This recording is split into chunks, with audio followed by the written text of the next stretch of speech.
నిన్న జరిగిన టాస్క్లో ఇమ్మానియల్ ఓడిపోయాడు ఫైనల్గా. రాము ఓన్ అయ్యాడు. అన్ని పక్కన పెట్టేయండి.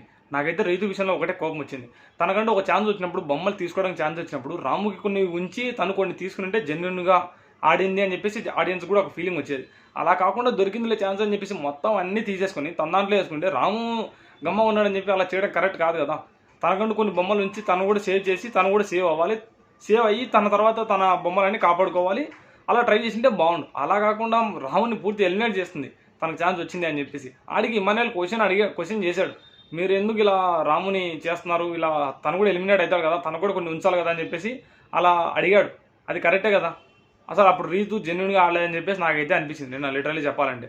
సో తన మీద మీ ఒపీనియన్ ఏంటి అని చెప్పేసి నా కామెంట్లో కామెంట్ చేయండి.